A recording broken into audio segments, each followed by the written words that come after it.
ஆச்சி பாதாம் ட்ரிங்க். ஆச்சி பாதாம் ட்ரிங்க் ஒன்னு வாங்கினா ஒன்னு ஃப்ரீ. தற்போது கிடைத்துள்ள முக்கிய செய்தி. சென்னை ரேலா மருத்துவமனையில் திமுக பொதுச் செயலாளர் துரைமுருகன் அனுமதிக்கப்பட்டிருக்கிறார். கூடுதல் விவரங்களோடு எமது செய்தியாளர் அப்துல் காதர் இணைந்திருக்கிறார். வணக்கம் அப்துல் காதர், விவரங்கள் என்ன?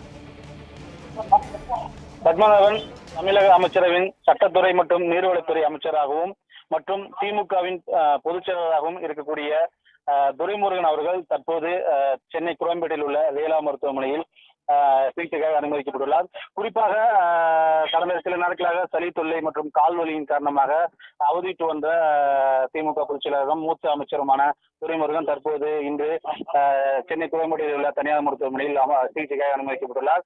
அவருக்கு தற்போது இந்த கொரோனா வேகமாக பரவி வரும் நிலையில் கொரோனா தொற்றுக்கான அறிகுறியும் தென்பட்டதால் தற்போது மருத்துவமனை சார்பில் கொரோனா தொற்று இருக்கிறதா என்பதை ஆய்வு செய்வதற்கான பரிசோதனைகளும் தற்போது மேற்கொள்ளப்பட்டுள்ளது. தொடர்ந்து மருத்துவர்கள் சிகிச்சை அளித்தவர்களும் தற்போது அவர் சிறந்த முறையில் இருப்பதாகவும் தொடர்ந்து அவருக்கு சிகிச்சை அளிக்கப்பட்டதாகவும் மருத்துவமனை தகவல் தெரிவிக்கப்படுகிறது. இருப்பினும் ஆதாரபூர்வமான அறிவிப்பை இன்னும் சற்று நேரத்தில் மருத்துவமனை சார்பில் அறிக்கையாக வெளியிடப்பட இருப்பதாகவும் தற்போது மருத்துவமனை நிர்வாகம் தெரிவிக்கப்பட்டது.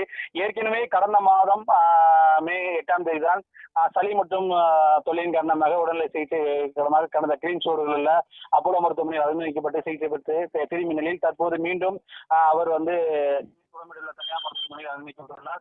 குறிப்பாக சென்னையில் உள்ள இந்த குரோம்பேட்டையில் தனியார் மருத்துவமனை கொரோனா தொற்று உள்ளிட்டவைக்கு சிறப்பு சிகிச்சை அளிக்கப்படுவதால் இங்கே கொரோனா தொற்று அவருக்கு உறுதியாக இருக்க வாய்ப்பு இருப்பதாகவும் கூறப்படுகிறது.